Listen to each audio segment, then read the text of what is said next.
Welcome sa ating channel, Happy for TV. Ipapakita na namin sa inyo ngayon kung paano kami magmikos-mikos ng mga abono para sa drenching sa aming mga tanim. So ganito lang guys ang pag mikos-mikos namin guys. Una, lagyan ng kaunting tubig muna ang tub. Sa isa ka tub, maglagay tayo ng ammonium sulfate.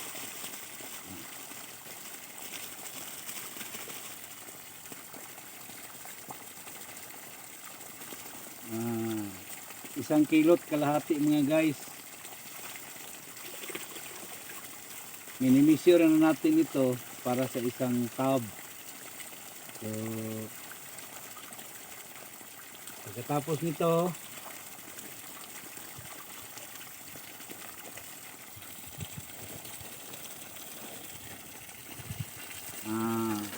isang kilong calcium nitrate.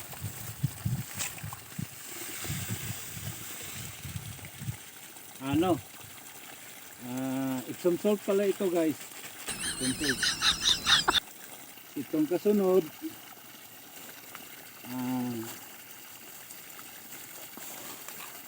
calcium nitrate.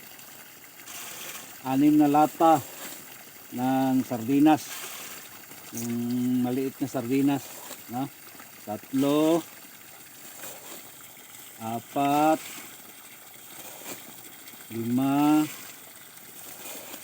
6.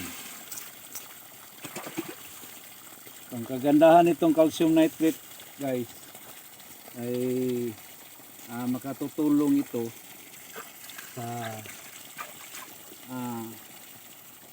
paglago ng ating mga pananim.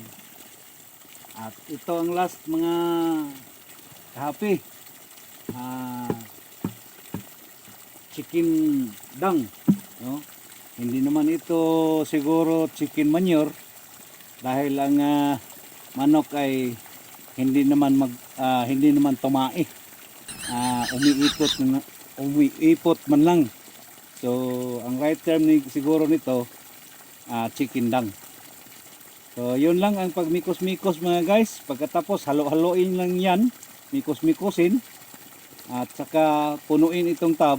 Pagkatapos pwede na mag-drenching sa mga tanim. So mag-drenching kami ngayon sa aming tanim na atsal, saka sa iba pang mga tanim namin. So yun lang guys, sana nasiyahan kayo sa